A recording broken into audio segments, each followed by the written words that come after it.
Welcome back to my YouTube channel. I hope आप सभी अच्छे होंगे, सुरक्षित होंगे, घर पे होंगे। Stay home stay safe guys. So आज हम स्टार्ट करने जा रहे हैं हमारा चैप्टर नंबर 6 जो कि है economic and social aspect of advertising. So जैसे कि एडवर्टाइजिंग के बेनिफिट्स हैं, यूजेस हैं, फंक्शंस हैं, फीचर्स हैं, टाइप्स हैं, प्रोसेस है, इसी तरह से उसके कुछ इकोनॉमिक एंड सोशल एस्पेक्ट्स हैं जो कि आपको as a commerce of student आपको पता होने चाहिए। भाई एडवर्टीजमेंट का क्या, भाई एडवर्टीजमेंट का क्या इफ़ेक्ट है, अच्छा इफ़ेक्ट है, बुरा इफ़ेक्ट है, भाई वो किस चीज़ को पर्टिकुलर रिप्रेजेंट करना चाहता है, किसको नहीं करना चाहता, उसका वो क्यों इतना एनकरेज कर रहा है, अपनी क्यों इतनी सर्विसेज दे रहा है, कौन सी इन्फॉर्मेशन वो प्रोवाइड कर रहा है, क्यों इतना यूज़फुल है मैन्युफैक्चर के लिए एडवर्टाइजिंग करना, ये सब आएगा हमारे इन सब में। So let's we start. Economic expects और इश्यूज ऑफ एडवर्टाइजिंग। सो सबसे पहले हमारा इकोनॉमिक एक्सपेक्ट्स देखिए। सबसे पहले effect on production cost, distribution cost and prices. जो हमारी इफेक्ट ऑन प्रोडक्शन कॉस्ट है, कैसे जैसे जैसे हम एडवर्टाइजिंग करेंगे वैसे हमारी डिमांड इंक्रीज होगी, हमारी मार्केट का साइज़ बढ़ेगा और हमारी मास प्रोडक्शन भी को ज़रूरत पड़ेगी। जैसे जैसे मास प्रोडक्शन में होएगा वैसे वैसे जो हमारे इकोनॉमिक्स हैं, जो हमारी बेटर यूटिलाइजेशन है, हमारे एक्सपेंसेस हैं, गुड्स की अवेलेबिलिटी है, टेक्नोलॉजी बेटर होगी, मशीनरीज आएंगी, इस तरीके से हमारे यूनिट ऑफ कॉस्ट में इफेक्ट पड़ेगा। जैसे जैसे इम्प्रूव होगा, क्वालिटी होगी, इम्प्रूव होगी, प्राइजेज लो होंगे, टेक्नोलॉजी आएगी, मशीनरी आएगी, वैसे वैसे हमारे प्रोडक्शन कॉस्ट में इफेक्ट पड़ेगा। डिस्ट्रीब्यूशन में हमारा क्या इफेक्ट पड़ेगा? प्रोडक्शन कॉस्ट में वन एक्सपेक्ट है कि कॉस्ट पिक्चर है, वैसे वैसे हमारी डिस्ट्रीब्यूशन कॉस्ट में है, क्योंकि एडवर्टीजमेंट में कॉस्ट किसकी लगती है? सेलिंग की और डिस्ट्रीब्यूशन की लगती है। हम सब ज़्यादा से ज़्यादा अपना पैसा खर्च करते हैं हमारी एडवर्टाइजिंग में। हमारी यहाँ पर पर्सनल सेलिंग के जो एक्सपेंसेस है वो रिड्यूस हो जाते हैं एज बायर ऑलरेडी अवेयर, क्योंकि जब एडवर्टीजमेंट करते हैं तो उसमें साथ ही साथ हम अपनी प्रोडक्ट की नॉलेज भी दे देते हैं और उन्हें परचेज करने के लिए परसुएड भी कर लेते हैं, तो लेस सेलिंग एफर्ट लगते हैं। बट जो हमारी एडवर्टीजमेंट की प्रोडक्ट होती है ऑर्गेनाइज में वो ज़्यादा लगती है, मतलब पर्सनल सेलिंग की हमें कम ज़रूरत है और हमारी एडवर्टाइजिंग की ज़्यादा ज़रूरत है, तो इसलिए हमारी per unit selling and distribution जो है वो डाउन हो जाती है एज़ कम्पेयर टू एडवर्टाइजिंग। फिर है इफेक्ट ऑन प्राइजेज। प्राइस पे क्या इफेक्ट पड़ेगा? जैसे हमारी एडवर्टाइजिंग है, आर्ग्यूमेंट्स होती है, हमारे प्राइजेज रिड्यूस करती है, जो हमारे पर यूनिट प्रोडक्शन कॉस्ट है, per unit selling and distribution cost है वो भी रिड्यूस होती है, मार्केट शेयर इंक्रीज हो जाते हैं, कस्टमर अट्रैक्ट हो जाते हैं, जो एडवर्टाइजर रिड्यूस है उसका प्राइस कम हो जाता है। जैसे कि हमारे टेलीफोन्स हो गए, कंप्यूटर हो गए, मोबाइल फोन हो गए, एयर कंडीशनर हो गए, इन सब प्राइजेस के प्रोडक्ट्स के रिड्यूस हो ही जाते हैं एज कम, ये एग्जाम्पल्स हैं, ठीक है। सो जैसे हमारा प्राइस कम होएगा या फिर लार्ज होएगा वैसे वैसे एडवर्टाइजमेंट उसके कंज्यूमर्स के थ्रू हाई प्राइस में पहुंचती रहेगी।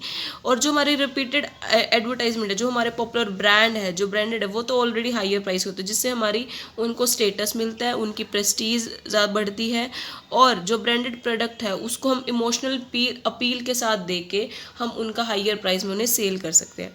इन्होंने एग्जाम्पल दिया, लेट एग्जाम्पल कि एक्सपेंसेस है उन्होंने 5 लाख, उन्होंने वेरिएबल कॉस्ट है 50 पर यूनिट, फर्म ने प्रोड्यूस करे 30 यूनिट्स ऑफ, फिक्स कॉस्ट इन्हें 5 लाख, वेरिएबल कॉस्ट कितनी है 3 इंटू 50 तो 15 लाख, 20 लाख का टोटल खर्चा होगा, और उनके पर यूनिट कितना हुआ 30, तो उसे डिवाइड कर दो तो 66.67 पैसे उनके लग गए पर यूनिट के हिसाब से। उसके बाद है इफेक्ट ऑन डिमांड। जैसे हमारा न्यू प्रोडक्ट आएगा उसकी एडवर्टीजमेंट होगी, हम ऑडियंस को एजुकेट करेंगे, एग्जिस्टिंग प्रोडक्ट को बताएंगे कि हमारे प्रोडक्ट के ये रैशनल अपील्स हैं, ये इमोशनल अपील्स हैं, उनकी डिमांड क्रिएट होगी, हम उन्हें सिंपली ट्रांसफ़र कर पाएंगे अपना प्रोडक्ट, और साथ ही साथ हम अपने जो हमारी परचेजिंग पावर है उसे भी इंक्रीज़ कर पाएंगे, जो हमारी नो रियल इंक्रीज़ है डिमांड है वो भी हो जाएगी। हम जैसे कि जो रियलिटी है, हमारी एडवर्टीजमेंट एडिशनल डिमांड को अट्रैक्ट करती है हमारे कंज्यूमर्स की, एग्जिस्टिंग जो कंज्यूमर है वो रिप्लेसमेंट नहीं लेते हैं।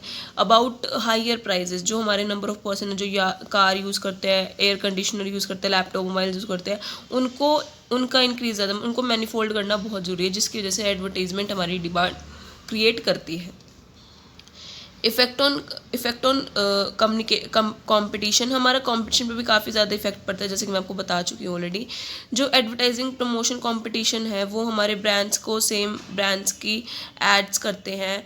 अब 2 प्रोडक्ट है, सेम प्रोडक्ट है, सेम क्वालिटी है, सेम प्राइस है, बट हमारी एडवर्टीजमेंट पे ज़्यादा इफेक्ट पड़ता है कि किसकी क्वालिटी बेटर है, किसका प्राइस रीजनेबल है, किसकी सेल्स प्रमोशन स्कीम ज़्यादा अच्छी है, उसके हिसाब से वो अपना प्रोडक्ट परचेज करेंगे और जिस वजह से हमारे उस पर इफ़ेक्ट पड़ता है।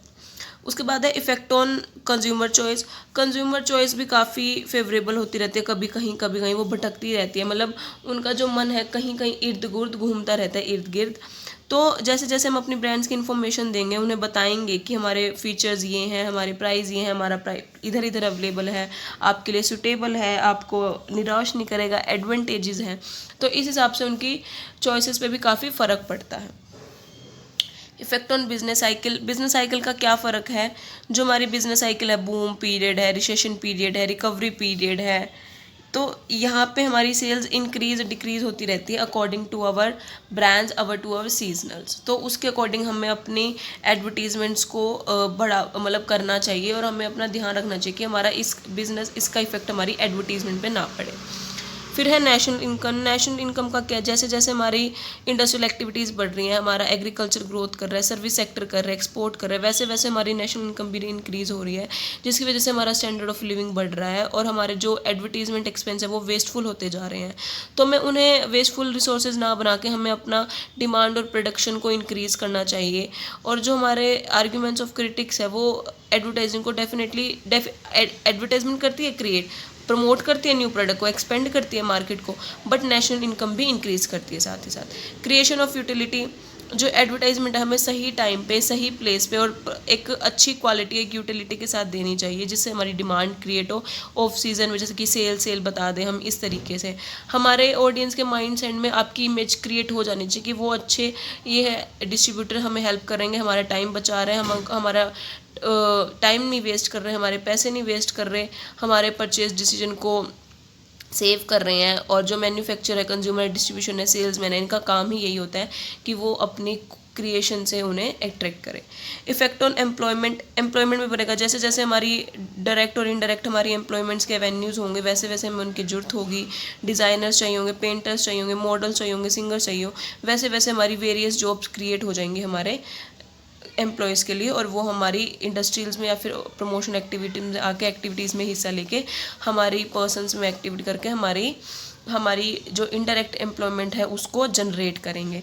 इफेक्ट ऑन प्रोडक्ट क्वालिटी के ऊपर भी काफ़ी फ़र्क पड़ता है। जो हमारे एडवर्टाइजमेंट वो प्रमोट करते हैं कॉम्पिटिशन को, और जो हमारे एडवर्टाइज़र है वो सक्सीड करते हैं अपने कॉम्पिटिशन को। जैसे जैसे हमारे प्रोडक्ट की क्वालिटी अच्छी होगी वैसे वैसे हमारी एडवर्टाइजमेंट भी अच्छी होती जाएगी, और हमें जैसे जैसे हम डेवलपमेंट करेंगे, अपनी इंप्रूवमेंट लाएंगे अपनी क्वालिटी में, अपने रिसोर्सेज में रिसर्च करेंगे, इन्फीरियर गुड्स क्वालिटी देंगे, वैसे वैसे हमारी एडवर्टीजमेंट बढ़ती जाएंगी और उसका जो सप्लायर है वो इन्फीरियर प्रोडक्ट है वो रिड्यूस हो जाएंगे धीरे धीरे। Effect on standard of living पे भी काफ़ी फ़र्क पड़ता है। जैसे जैसे हमारे जो ब्रांडेड प्रोडक्ट्स हैं वो डिमांडिंग में आएंगे, उनको प्राइस देने के लिए वो काबिल होंगे, वैसे वैसे हमारे जो बेस्ट प्रोक्योर वाले प्रोडक्ट है वो लो प्राइजेस पे आ जाएंगे, और हमारी more and more goods and services से उनका स्टैंडर्ड ऑफ लिविंग इंक्रीज़ होगा, और जैसे जैसे उनका स्टैंडर्ड ऑफ लिविंग इंक्रीज़ होगा वैसे वैसे हमारे देश तरक्की करेगा, डेवलपमेंट करेगा।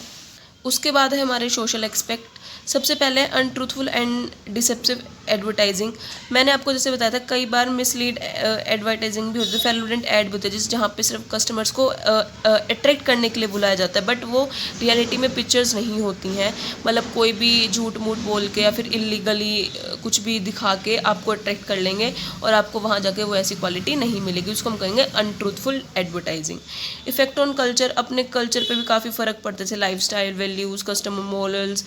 तो जो एडवर्टाइजिंग है वो हमारे इन सब कल्चर को भी चेंज करती है। जैसे जैसे पीपल ब्रांडेड लेते हैं, मॉडर्न लिविंग स्टाइल अपनाते हैं, वैसे वैसे जो कल्चर के वो नेगेटिव साइड बनती जाती हैं। वो सोचते हैं अब देखिए स्टेटस क्या है, एड्स के थ्रू वो नूडल्स, बर्गर, पिज़्ज़ा प्रिवेंट करते हैं, स्पॉइल करते हैं आपकी गुड फूड हैबिट को, और आप अपना डाइजेस्टिव सिस्टम, आपका कंज्यूमर स्टाइल बदल जाता है।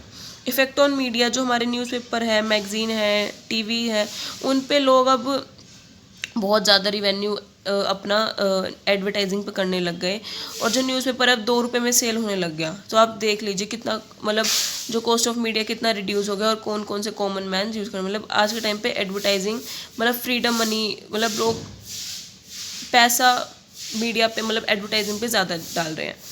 मटेरियलिज्म क्या है, जब एडवर्टाइजिंग करती है तो उसमें जो स्टेटस है, प्रेस्टीज है, प्राइस सिंबल है, सेम प्रोडक्ट है, उस पर काफ़ी ज़्यादा अफोर्डेबल लगाने की जरूरत नहीं है। आपको सिर्फ वही दिखानी चाहिए जो वो एक्चुअल में चाहते हैं, जो यूज़फुल है लाइफ के लिए, जो यूज़फुल चीज़ें, जैसे कि सेल फोन्स कॉस्टली हैं, स्टूडेंट्स के लिए वो ज़रूरत नहीं है, उनका बेसिक रिक्वायरमेंट है। इस तरीके से आप जैसे 3G 4G टॉक टाइम है, इस तरीके से आप ऐड करिए जिससे वो अफोर्ड उनके लिए मतलब वो ऐड मत करे जो वो उनको ज़रूरत ना हो और जिनको अफोर्ड ना हो। इफ़ेक्ट ऑन चिल्ड्रन के ऊपर क्या है, बच्चे हैं वो एडवर्टीजमेंट देखते हैं, वो अनएबल है, उनके यूजेस उनको डिसएडवांटेज नहीं पता, बट एडवर्टीजमेंट ट्रू है, वो प्रोडक्ट देखे जैसे चॉकलेट नूडल्स, वो उनको ज़्यादा करते हैं, वर्गलिटी ऑब्जर्व करते हैं, वो ज़्यादा वायलेंस देखते हैं ऐड में अगर कई बार कुछ ऐसी हों। तो जो चिल्ड्रंस हैं उनसे नॉलेज देते हैं प्रोडक्ट की, आपको बताते हैं कि ये स्मार्ट है, ओवरकम है, टीवी प्रोग्राम से उन्हें काफ़ी नॉलेज मिल रही है इन तरीके से, ठीक है। उसके बाद है स्टीरियोटाइप इन एडवर्टाइजिंग। इसमें क्या है, जो हमारे वुमेन्स हैं उन्हें एडवाइस आते हैं, वो सेक्स अपील करते हैं या फिर डिसीजन है उन्हें, आपको पता है आज के टाइम सब हेल्पलेस है, डेस्परेट है, सबको ज़रूरत है। गर्ल्स हैं जो हमारी वुमेन है वो एग्रीड करती हैं कि हमें उन्हें बढ़ावा देना चाहिए। वर्किंग वुमेन बहुत आजकल के टाइम पे, लिटरेसी वुमेन। तो स्टीरियोटाइप क्या है कि आप वुमेन्स के लिए, वुमेन एम्पावरमेंट के लिए एड्स करता है, ठीक है। सो बाकी हम नेक्स्ट वीडियो में कवर अप कर लेंगे रिमेनिंग सोशल एक्सपेक्ट्स। सो आज के लिए बस इतना ही रखते हैं, यहाँ तक आप अच्छे से वीडियो को सुन लेना। कोई डाउट हो आप मुझे कमेंट सेक्शन में बता सकते हैं, और वीडियो को ज़्यादा से ज़्यादा शेयर किया करो, चैनल को सब्सक्राइब किया करो, ठीक है। सो मिलते हैं कल एक न्यू वीडियो के साथ। Thank you, have a nice day. Video को लाइक शेयर कमेंट कर देना और चैनल को सब्सक्राइब करना मत भूलना। Must subscribe my channel.